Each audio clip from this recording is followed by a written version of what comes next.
take just a few more moments starting up with this one. I had a lot to get through in the Bible class. I didn't want to use too much of my time.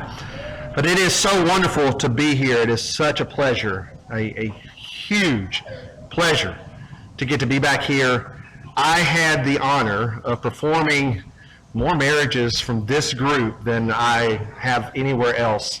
And it's so wonderful to see them, to see the way that they're growing, to see the families. You know, you think of a lot of things as a preacher. You know, you do the best that you can, and you do the best work that you can, but it all really depends on the soil that you're working with. You know, you can be the best, most charismatic individual, which I've never claimed to be, but you can be the most charismatic, wonderful speaker, and if the heart of the people are not there, it's not going to have an effect. And I almost wanted to tell Chuck to just kind of cut the camera for this, because, you know, you don't really want to talk about, I've preached a lot of different congregations, but this one holds a big part for me, not because of the work that I did, but because of the ground that I got to work in, the families that we got to become a part of, the individuals that were here, and it's just such a blessing to be here once again, and to see so many faces, and some of y'all haven't changed at all. And some of you have changed tremendously, and families have grown larger. There's new faces, and that's what a preacher wants when he comes back to visit a congregation he's worked at, is to see new faces, to see a congregation that's continuing to work, continuing to grow, and striving to be what God would have them be. And so it's such a blessing to come back. I will say this, Nathan, next time, can I come back in winter so that I can see some snow? Because we're in North Mississippi now. Preach for a congregation over in North Alabama, and snow is far and few between, you know, seeing a couple of snowflakes here and there, which wasn't so bad when we first moved there from South Dakota, because last month in South Dakota it was below 0 and 3 feet of snow on the ground where we live for the entirety of January. And so I was pretty much done for a little while, but I'm ready for some more snow. So let me come back in January or something, and y'all have some snow. But it is good to see everyone. Very much appreciate your coming out this morning, and it's so wonderful to get to see so many of you. When we look at the 23rd Psalm, it's usually a psalm that is frequently read in times of grief and sorrow, that reminder that we have that God is there with us. He's watching over us. He's our shepherd. He's caring for us. And I want to take a little bit of time to focus this morning on not the latter half of Psalm 23, but that first half, as was just read by our good brother there from Psalm 23 from the English Standard Version. The Lord is my shepherd, I shall not want. He makes me lie down in green pastures. He leads me beside still waters. He restores my soul. He leads me in paths of righteousness for his name's sake. Now, let me just begin by asking you this question. How many of you feel rested right now? There's a lot of new mothers out here. There's no rest for new mothers and fathers. You know, you reach an older age, and it's harder and harder to be rested. We had a gospel meeting at Red Bay where I preached this past week, and so we were there all through Friday, and so we had to leave Saturday morning. We left yesterday morning around 7 o'clock our time, pulled in up here around 9 o'clock, and then the marshals kept us up until midnight. And I'm talking the marshals, not the kids, but you know, we don't rest as much as we probably should, and it seems as we go through life, it's harder and harder for us to find the time to get real rest. I mean, even when we take vacations, what do many people do when they get back from a vacation? They pack that vacation so full of everything, they're like, I need a vacation for my vacation. We don't know how to just slow down and get genuine rest. The younger generation, you know, their school's right around the corner. I mean, we get back to Mississippi. I've got another thing I'm doing down in Petal where I used to be, and as soon as I'm done with that, Anna's heading back up to Fulton where we live to start teaching in Tupelo the next day. And then I'm beginning to move Brooklyn from Hattiesburg up to where we are. And it's just like this. June and July is supposed to be her summer months of rest, and it seems like we haven't stopped one bit throughout the entirety of this time. And you get back into school and you're just rushing and doing, and there's all these extracurricular activities, and you get into college and you got all these things and you're trying to figure out what you want to do, and then you're looking for an entry-level job, and you're trying to get into that, and you got to really put all of your effort into that so that you can impress the bosses, so that you can get brought up through this, that, and the other. And no matter what course you choose, it seems like there's no chance to stop and rest. And then you get into relationships. I mean, I look at some of these relationships that I was there when they said yes, when they said I do, when they said kissy woo woo, when I was quoting Dave Matthews, when I was quoting marriage, we're all here. It's just the beginning of these and the relationships, and the kids, they wear you out. You get older, your kids grow up. Guess what? Your parents are older. And they're in need. And you start caring for them and watching over them. And there's no rest. There's no stopping. But you see, without proper periods of rest, the body will become worn out. And the body will tell you, I need to stop. Heart issues, heart attacks, these things is a way of the body saying, you're going too fast, you're doing too much, you need to slow down. I've loved history. Those of you that know me well know that I love history, and I love the period of the exploration of the United States and everything. And it's just kind of interesting. You look in the agrarian societies of history, and it's really hard-paced in spring and summer, and then it all culminates there in fall, and you're gathering together the crops, and then things slow down. In the northern climates, you have the snow comes and falls, the ground lays fallow, and you kind of just rest on the efforts that you put in throughout the year. There's still work to be done, don't misunderstand me, but you have that period of time of rest. And the world is at rest in the winter. I mean, that's the trees, they hibernate, squirrels hibernate, bears hibernate. They go and they take these long periods of rest. The earth is given time to rest. But since the 1800s and the invention of light bulbs and electricity and all this kind of stuff, and we go to shift work, and plants are going 24 hours a day, Walmarts are running 24 hours a day, everything is just focused, there's never really a time to slow down. Let's go back to Genesis chapter 1 real quick, if you would. In Genesis chapter 1, there in chapter 1, in the very beginning verses of chapter 2, we have the story of creation. And God is busy, day 1, creating everything. Day 2, adding to it. Day 3, day 4, day 5, day 6. And each of these days, except for day 2, each of these days, God looks at his labor of the day and he says, it is good. I've done a good job. And then we get to day 7 there at the beginning of Genesis chapter 2. And again, keep in mind, those chapters, those verses were not there when Moses was penning this.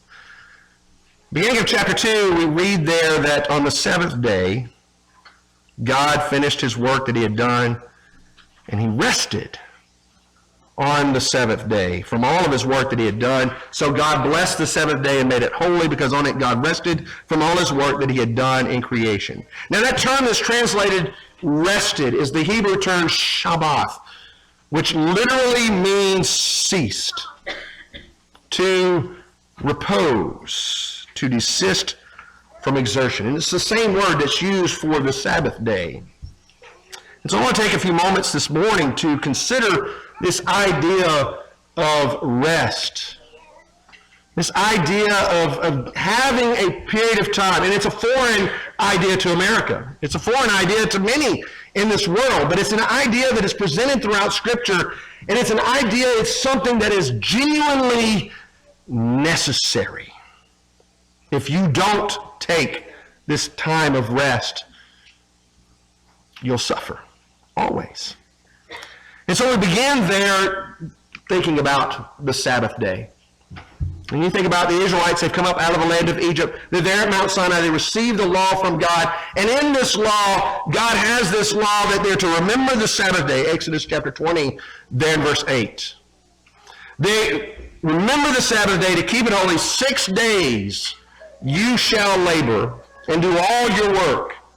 But the seventh day is a Sabbath to the Lord your God. It is a ceasing. It is a time of repose for the Lord your God. On it you shall not do any work, you or your son or your daughter, your male servant or your female servant or your livestock or the sojourner who is within your gates.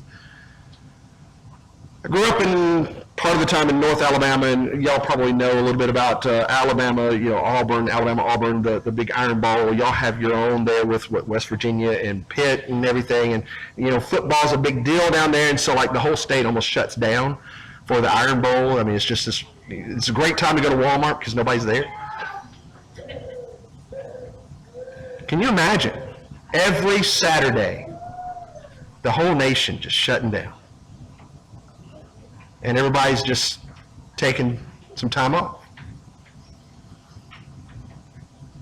Again, you look there in Exodus chapter 20 and verse 11. For in 6 days the Lord made the heavens, the earth, the sea, and all that is in them, and rested on the Sabbath. So he blessed the Sabbath day and made it holy. And as you look further into the Sabbath, there was preparation to be made for this day of rest, so that all could participate fully in the Sabbath rest. And before they entered into the land, God had promised to provide for them. He said, if you would keep my laws, if you'll follow in the things that I've given you, I will protect you and I will cause you to prosper. And all they had to do was put their trust in God. And I can't help but imagine, I can't help but wonder how different things would have been if they would have just kept the Sabbath. Because when you look at the Sabbath day, it's not just a day of, woohoo, I don't have to work. It's a day of reflection, thinking of God and all that he's done for you. That Sabbath day was to remind them that God had given them this land, that he provided them with homes, he had provided them with vineyards, he had provided them with everything, and he was protecting them, he was caring for them. And it wasn't just the Sabbath day. Once every 7 years, they were to keep a Sabbath year. Now that one blows my mind. I can't imagine an entire nation just shutting down for one day. But on the seventh year, the Sabbath year, they shut down everything. No planting, no sowing of the fields, can you imagine that, Ed? A year there at Freeman Farms, and it's like, this is the seventh year, you get to sit back and relax. It's hard for us to imagine. And it's really, we would look at it, what if we knew we could take a year off and there'd be no penalties? No bills to have to pay, everything would be taken care of, you'd have enough food to get you through the year because you'd been blessed the previous year with a double harvest. That'd be a wonderful thing, wouldn't it? But the Israelites couldn't accept that. Even though God said, look, you keep this, you do this, but in this you rest. The Sabbath is quickly forgotten by the Israelites because they're focused on more. We need more. We've got to do more. There's no rest for the weary. We've got to continue on. We've got to do more. And we get to the days of Joshua and those that arose after Joshua, and we see there in Judges chapter 2 and verse 10 that the generation of those that served during the days of Joshua died, and there arose a generation that knew not God. Why? Because they hadn't been keeping the Sabbath. Because the Sabbath was there to remind them that the Lord rested on the seventh day, and we rest to think of God and all that God has done for us, all that God has provided. It was a time for the fathers to walk with their kids through the fields and say, see that house over there that we live in? That was a foreign person's house. And God delivered that house, that vineyard that we work in, the lands that we have. God gave us all of this. That's what the Sabbath was about, to remember God, to focus on all that God had done. Now, God had warned them. If you look over in the book of Leviticus, there in Leviticus chapter 26, he says, if you will not listen to me, if you will not do all that I command you, you'll have panic, you'll have fever, heartache, famine, enemy uprisings, wild beasts on the rampage, all these tragic things, scarcity of basic needs. You won't even have the basic things you need, and you're going to resort to the horrible idea of cannibalism.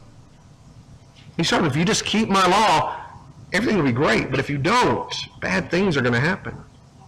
And he says further in Leviticus 26, he says in verse 31, I will lay your cities waste, and I will make your sanctuaries desolate, and I will not smell your pleasing aromas, and I myself will devastate the land, and your enemies who settle in it shall be appalled by it. And I'll scatter you among the nations. I'll unsheath the sword after you, and your land shall be a desolation, and your city shall be a waste. Note verse 34 of Leviticus 26. Then the land shall enjoy its Sabbath as long as it lies desolate. God says, if you're not going to keep the Sabbath, I will put a Sabbath on this land. When the days of Jeremiah come along much later, Jeremiah writes in Jeremiah 25 and verse 8, he says, thus says the Lord of hosts, you have not obeyed my words. Verse 11, this whole land shall become a ruin and a waste, and these nations shall serve the king of Babylon 70 years. Then after 70 years are completed, I will punish the king of Babylon. Why 70? It's going to enjoy an extended Sabbath. All those Sabbaths, the 7th year that they haven't kept, God said, I'm giving the land the Sabbath that you have not. And just picture Daniel, this aged individual, reading from the prophet Jeremiah 70 years. And remember, Daniel was among the first to be carried off into Babylonian captivity as a young man. And here he is, he's in his late 80s, possibly early 90s, and he's reading from Jeremiah. He's like, 70? We hit 70. It's been 70 years. It's time for us to get to go back. God told them to keep the Sabbath day, to have it as a day of rest.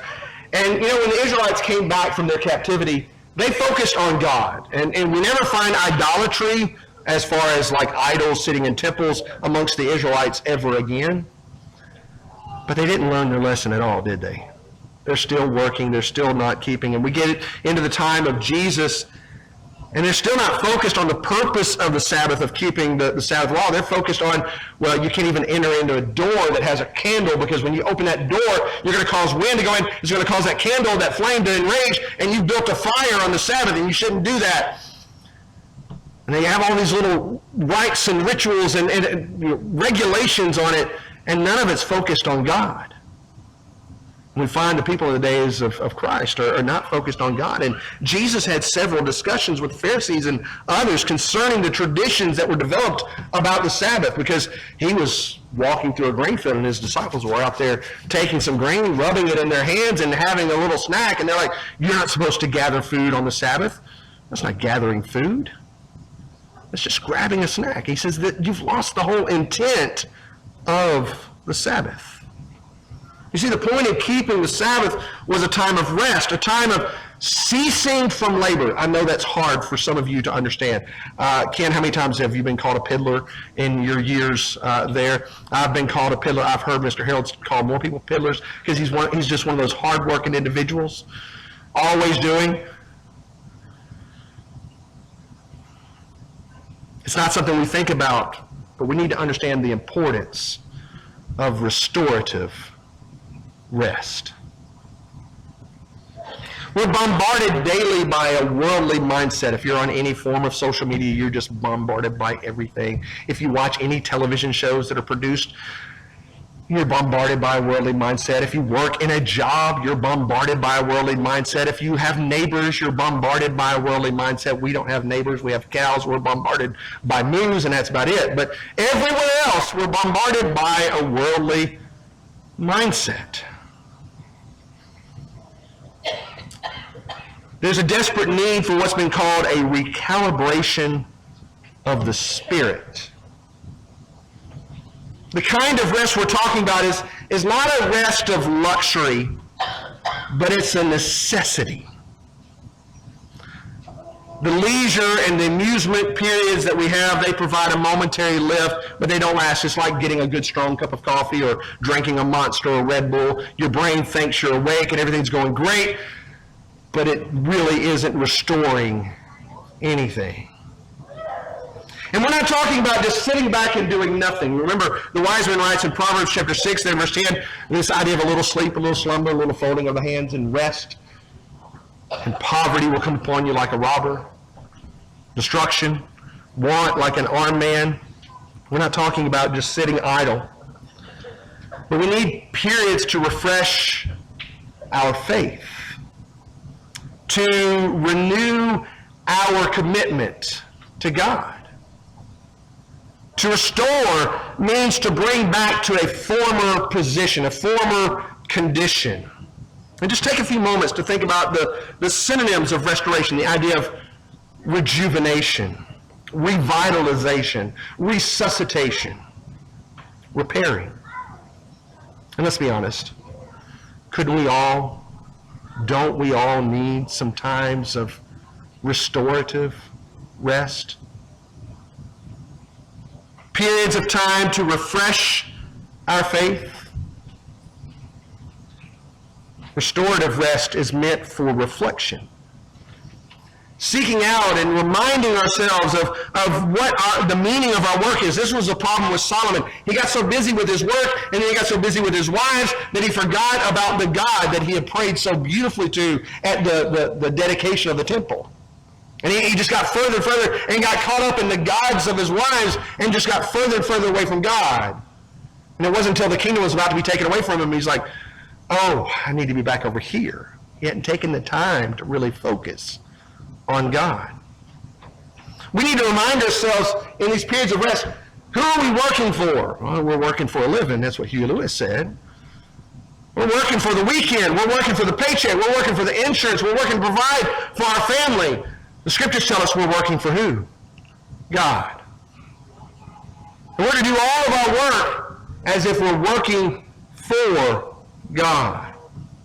Doing the will of God in what we do. Remember in Colossians chapter 3 and verse 22, Paul says, bondservants, obey in everything those who are your earthly masters, not by way of eye service as people pleasers, but with sincerity of heart, fearing the Lord. Whatever you do, work heartily as for the Lord and not for men, knowing that from the Lord you will receive the inheritance as your reward. You are serving the Lord Christ.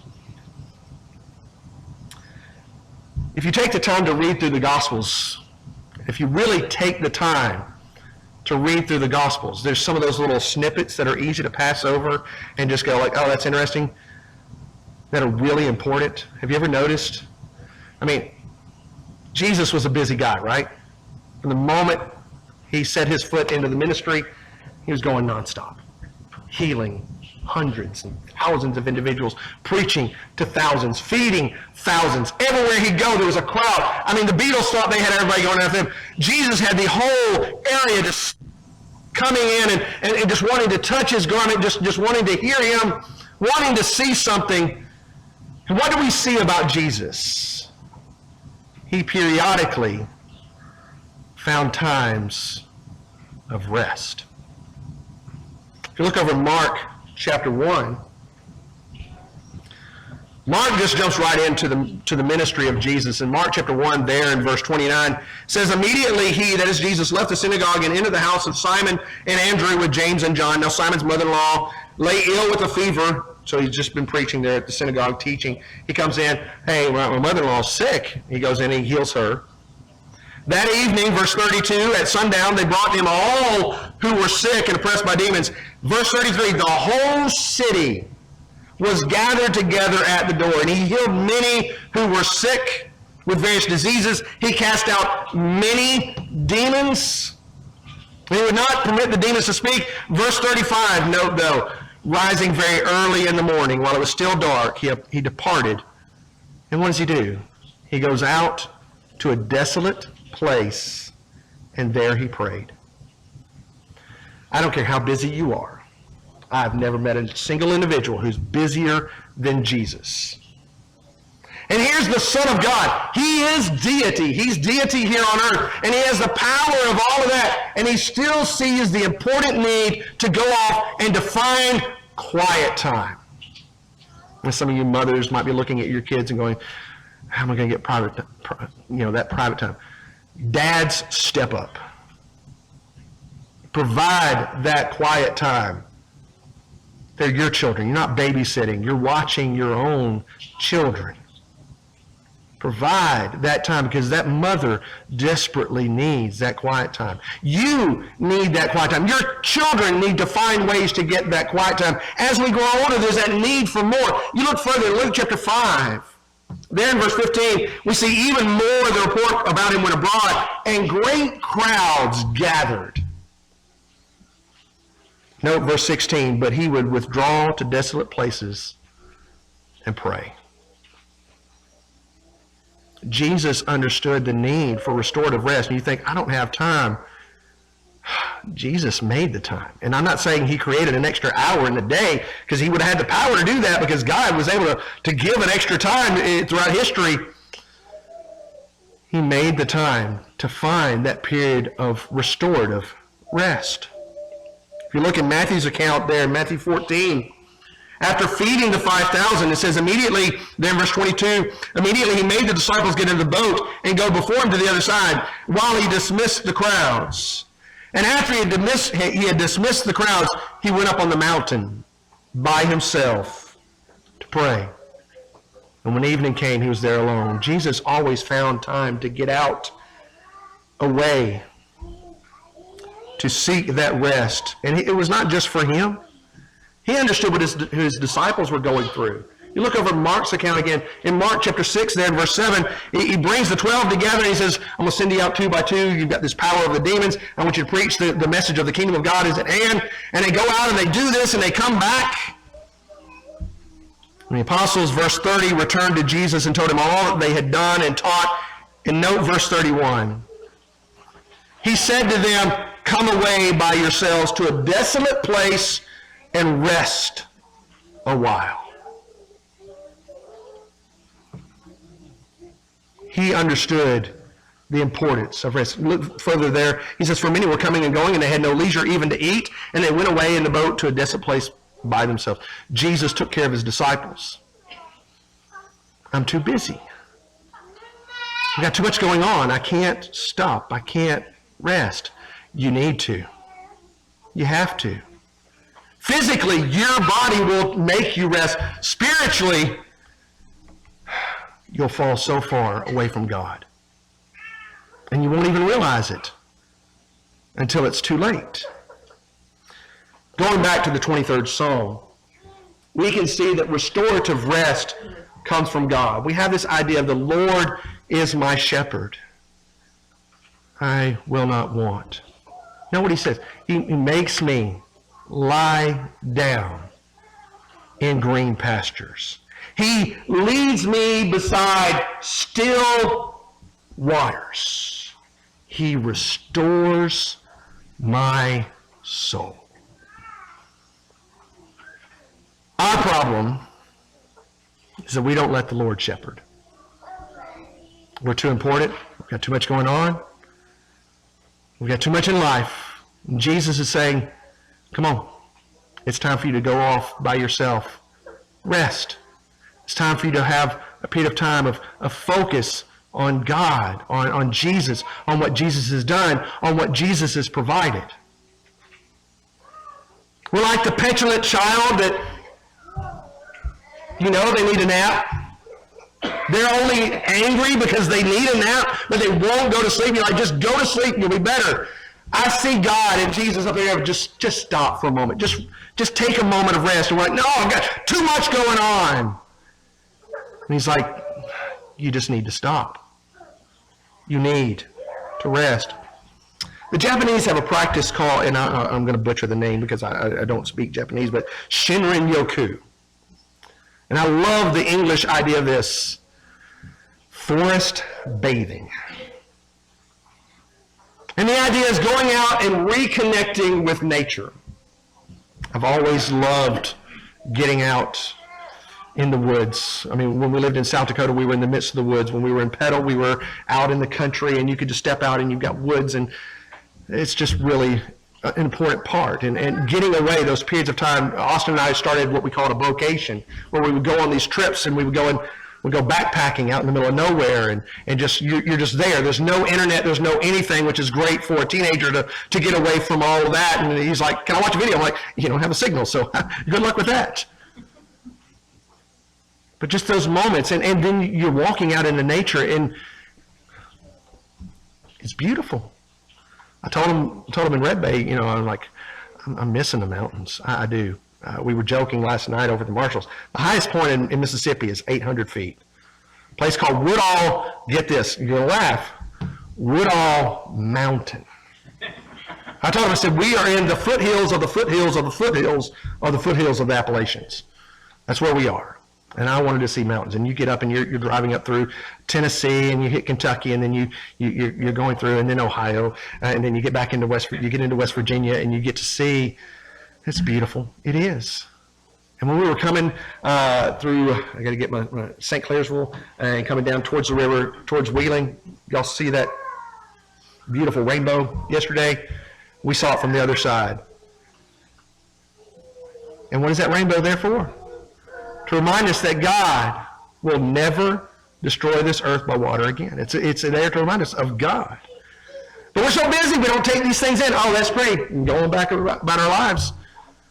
This idea of forest bathing is the idea is to remove oneself from all the distractions of our modern lives and immerse ourselves in nature, to reconnect with nature. And when you reconnect with nature, you reconnect with the Creator of this world.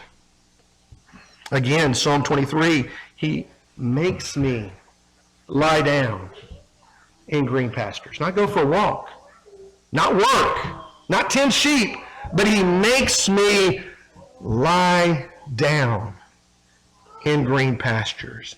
He leads me beside these still waters. He restores my soul. We need to understand not only the need to slow down, but the need to allow God to restore our soul. You know when the devil works hardest? Right now. Children of God gathered together. He's working hard. How many of you are sitting there struggling with distractions? Kids? People in front of you with kids? People behind you with kids? Let me tell you, we don't have any kids except for when grandkids show up for some of the members. It's a blessing. Enjoy it. It's a wonderful, wonderful thing.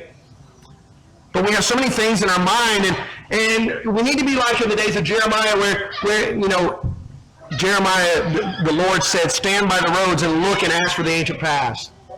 And Jeremiah's pleading with them, ask for the ancient past. Stand and look for the ways that God had given. And know what is said there. They said, we will not walk in it. And that's what we do, isn't it? God says you need to slow down, you need to rest. No, I'm too busy. I got too much going on in life. I've got too much going on for you, God. I don't have time for you, God. True restoration is found only in Christ. Remember, Jesus said in Matthew chapter 28, there in verse 11, He says, come to me all who labor and are heavy laden, and I'll give you what? I'll give you rest. Take my yoke upon you, learn from me, for I'm gentle and lowly in heart, and you will find rest for your souls. I look at people, I look at myself, and let me tell you, this has been a busy past several years, decades it seems. I'm not just preaching to you. This is the reason I preach these lessons, because I see a need in my own life, and I try to encourage others as well. Jesus provides rest. He provides comfort. He provides restoration.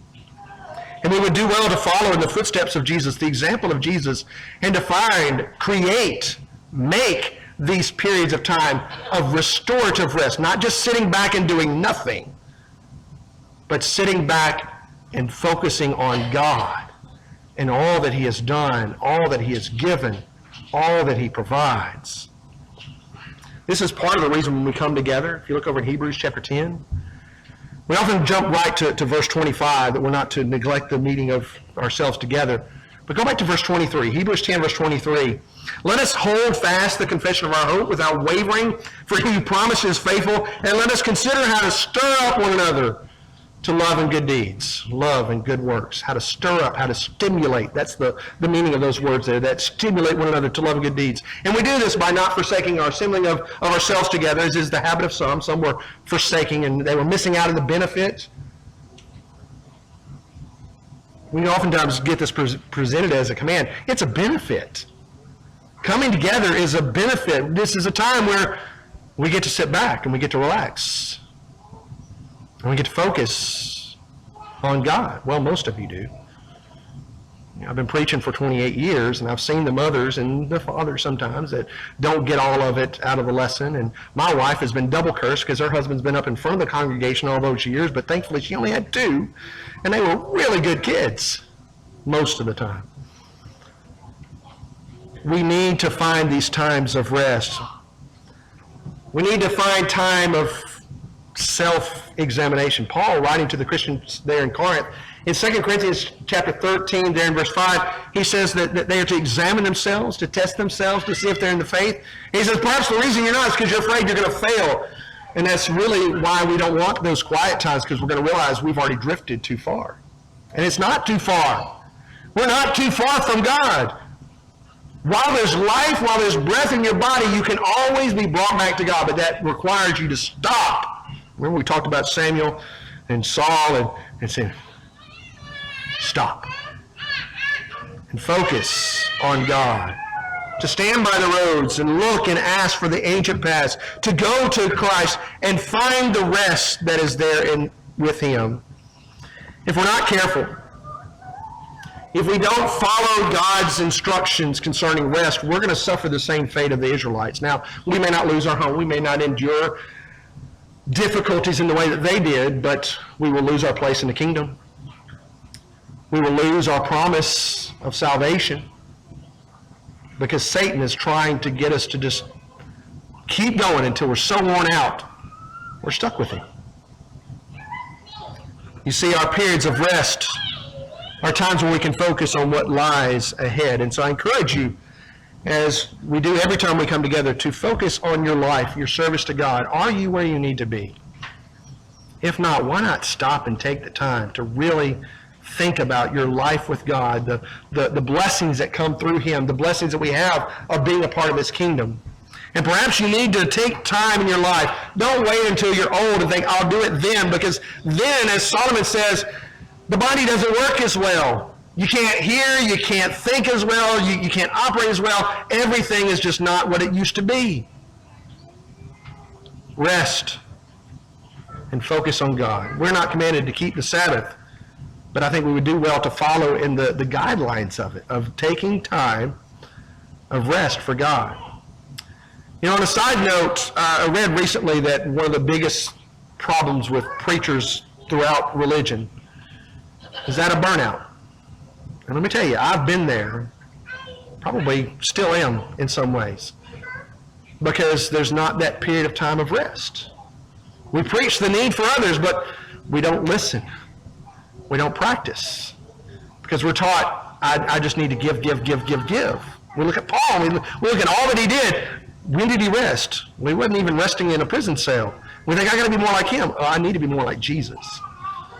And I need to listen to God in his message. I appreciate your time, your attention, and appreciate so much, again, this opportunity to be here. And the invitation is offered you this morning, as it is every time we come together. But if you realize that you don't have rest, you can find it in Jesus. All it takes is surrender to him, giving him your life, letting the rest that comes from him be a part of your life. And you can receive that through having the heavy weight of sin removed. And that is carried out through obedience of the gospel. You know, the gospel is a simple story of Christ's death, burial, and resurrection. And we live out the gospel story when we obey the gospel. We confess our faith in Jesus Christ, we repent of our sins, and then we live the gospel story of Christ's death, burial, and resurrection. When we put to death the old man of sin in baptism, we're buried with Christ in baptism, and we arise to walk in newness of life. We are living that gospel story, and the weight of sin is gone. But guess what? We all put the weight back on, don't we? You know, when I moved from here, I was 220 pounds. I felt good. It wasn't but like a few weeks out in South Dakota, and I was already up to 230, and now I would love to see 230 again. And we do that with sin. We get rid of all the weight of sin, and we just pile it back on. And Jesus says, look, just come to me. I'll take the weight.